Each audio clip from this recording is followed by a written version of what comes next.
Perkenalkan, kami dari kelompok 11, kelas S15A, akan menjelaskan mengenai rekristalisasi dan pencucian dengan dosen pengampu, Bapak Apoteker Hayul Fadli, Magister Sains. Adapun anggota dari kelompok 11 yaitu Fiona Putri Amanda, Wan Nashwa Amanda, Wulan Afrilianto, dan Yona Amelia.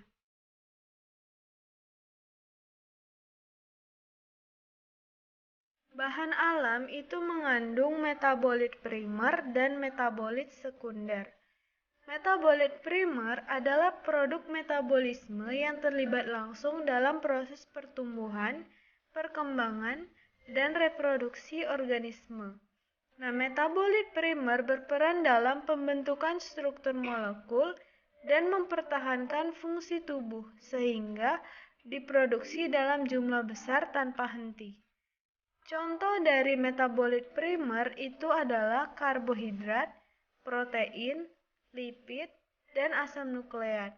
Sementara untuk metabolit sekunder, itu adalah senyawa organik yang tidak terlibat langsung dalam pertumbuhan, perkembangan, atau reproduksi organisme, tapi tetap penting dalam kegiatan ekologi dan fungsi tubuh lainnya. Metabolisme sekunder adalah produk turunan dari metabolisme primer. Contoh dari metabolit sekunder itu adalah alkaloid, terpenoid, steroid, kumarin, flavonoid, dan lain-lain. Metabolit sekunder digunakan oleh tumbuhan sebagai mekanisme untuk pertahanan diri terhadap ancaman. Definisi senyawa isolat. Proses untuk memisahkan senyawa dari bahan alam dengan pelarut yang sesuai disebut isolasi. Senyawa hasil isolasi disebut dengan senyawa isolat. Senyawa isolat sering digunakan dalam berbagai bidang, termasuk farmasi, kimia organik, dan bioteknologi, untuk tujuan penelitian, pengembangan obat, ataupun produksi bahan kimia tertentu. Langkah-langkah proses isolasi yang pertama ada ekstraksi, kemudian pemurnian, dan selanjutnya karakterisasi. Keberagaman senyawa isolat. Keberagaman senyawa isolat sangat luas dan mencakup berbagai jenis senyawa alami yang ditemukan dalam tumbuhan, hewan, dan mikroorganisme. Senyawa isolat ini memiliki beragam sifat dan aktivitas biologis yang berbeda, dan banyak diantaranya telah digunakan dalam pengembangan obat-obatan, suplemen makanan, kosmetik, dan bahan kimia industri. Selanjutnya, rekristalisasi. Definisi rekristalisasi adalah teknik pemurnian senyawa atau padatan dari pengotor atau campurannya dengan cara melarutkan senyawa tersebut dengan pelarut yang sesuai lalu mengkristalkannya kembali. Prinsip rekristalisasi ini adalah melibatkan perbedaan kelarutan antara zat yang akan dimurnikan dengan zat pengotornya. Dengan melarutkan senyawa menggunakan pelarut pada suhu tinggi, lalu didinginkan sehingga terbentuk kristal kembali. Tujuan rekristalisasi adalah untuk memurnikan senyawa dari pengotornya sehingga diperoleh senyawa yang lebih murni dan berkualitas tinggi. Langkah-langkah rekristalisasi. Yang pertama, pemilihan pelarut yang sesuai. Selanjutnya, pelarutan zat terlarut. Selanjutnya, penghilangan warna pada larutan. Selanjutnya, pemurnian zat terlarut, pengkristalan kembali larutan, pengumpulan dan pencucian kristal, dan pengeringan produk rekristalisasi. Selanjutnya ada metode rekristalisasi. Yang pertama itu ada rekristalisasi pelarut tunggal. Pada rekristalisasi dengan pelarut tunggal, dilakukan pelarutan senyawa yang akan dimurnikan di dalam pelarut panas hingga jenuh. Kemudian dilakukan pendinginan sehingga senyawa yang akan dimurnikan tersebut mengalami rekristalisasi yaitu membentuk kristal.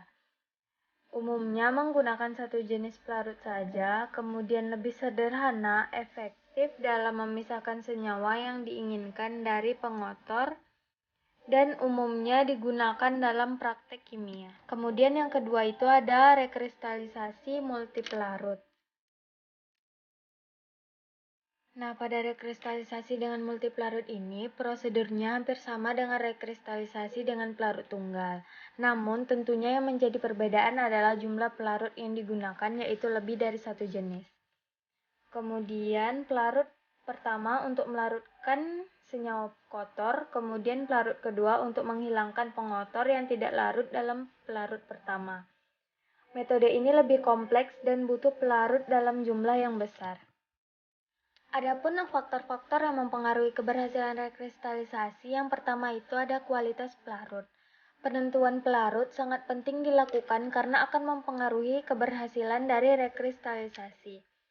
Ada beberapa hal yang perlu diperhatikan dalam pemilihan pelarut, yaitu yang pertama, pelarut yang digunakan harus inert. Kemudian menggunakan pelarut yang panas. Kemudian pelarut hanya dapat melarutkan zat yang akan dimurnikan, tidak melarutkan pengotornya.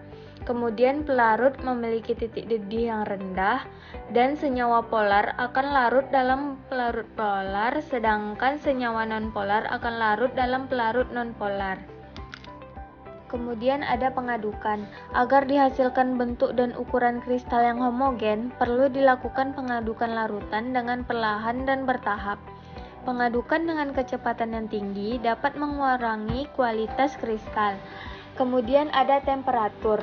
Semakin tinggi temperatur yang digunakan, maka semakin cepat pelarutan dan semakin cepat terbentuknya kristal.